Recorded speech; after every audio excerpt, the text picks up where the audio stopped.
वैशाली सराटीमधून आहे। मनोज जरांगे यांची प्रकृती ढासळलेली आहे, त्यांना सलाईनची गरज असल्याचा सल्ला डॉक्टरांनी दिलेला आहे। मात्र जरांगे यांनी उपचार घ्यायला नकार दिलाय। मनोज जरांगेंचा बीपी हा खालावलेला आहे। दरम्यान मनोज जरांगे यांच्या उपोषणाचा आजचा चौथा दिवस आहे।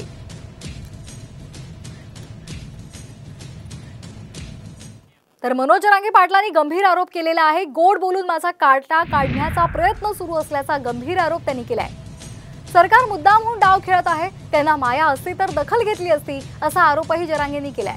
सगळे सोयरेच्या अंमलबजावणीसाठी जरांगे आग्रही आहेत आणि त्यासाठी त्यांनी पुन्हा एकदा उपोषणाला सुरुवात केलेली आहे। आजचा त्यांच्या उपोषणाचा चौथा दिवस आहे। दरम्यान त्यांनी कोणतेही उपचार घ्यायला नकार दिलाय। गोड बोलून काटा काढायचं काम करत असते ना, एखाद्या दिवसाचा अंदाज दिसतोय। मग एकीकडून म्हणायचं आम्ही तातडीने मार्ग काढतो आणि इकडं कठोर आमरण उपोषण सुरू आहे। तातडीने मार्ग काढतो म्हणायचं, 5-5 दिवस होऊ द्यायचे। तर या संदर्भात अधिकचे अपडेट्स घेणार आहोत आमचे प्रतिनिधी माधव सावरगावे यांच्याकडून। माधव, मनोज जरांगे पाटलांची प्रकृती ढासळल्याची माहिती समोर आली होती, सध्या त्यांची प्रकृती कशी आहे? त्यांनी उपचार घ्यायला सुद्धा नकार दिलेला आहे, काय त्या संदर्भातले अपडेट्स आहेत?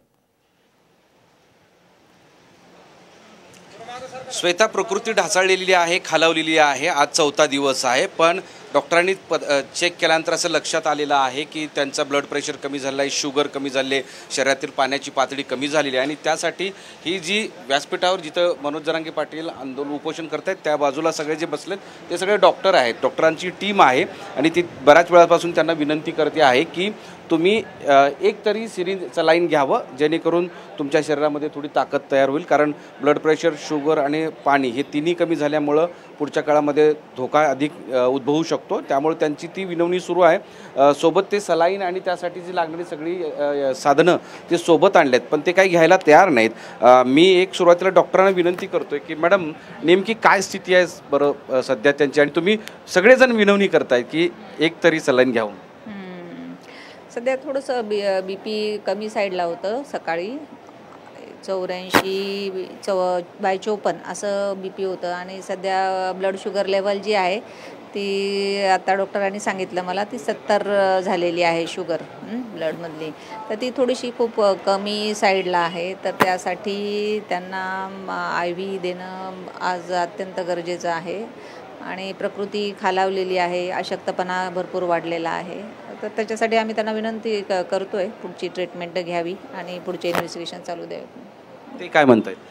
ते नकार देत आहेत, नाही म्हणतायत त्याच्यामध्ये। आपण जरा त्यांच्याशी बोलण्याचा प्रयत्न करूयात।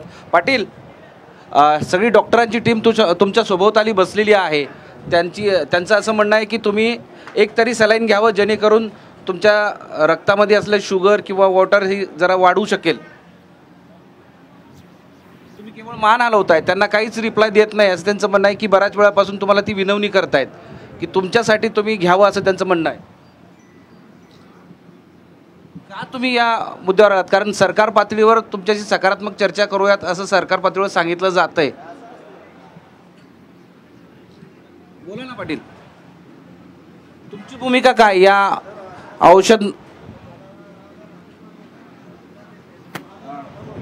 पाटील बोला तयार नाहीत। त्यांना सगळेजण विनंती करतायत की त्यांनी औषधोपचार घ्यावे, सलाईन घ्यावं, पण आता इथून त्यांची प्रकृती अधिक खालावली जाईल। दुसरीकडे तू सांगितल्याप्रमाणे सरकार पातळीवर प्रयत्न केले जात आहेत असं सातत्यानं सांगितलं जातं आहे, पण गोड बोलून माझा काटा काढतंय असं त्यांचं म्हणणं आहे, त्यांचा आरोप आहे। आणि त्यामुळे आता या चौथ्या दिवशी सरकार पातळीवर किंवा प्रशासकीय पातळीवर काय निर्णय होतं किंवा कोणी भेटायला येतं का हे पाहणं महत्त्वाचं असणार आहे, आणि त्यापुढची आंदोलनाची दिशा महाराष्ट्राला कळू शकेल। अगदी धन्यवाद डॉक्टर माधव सावरगावे, आपण दिलेल्या सविस्तर माहितीसाठी।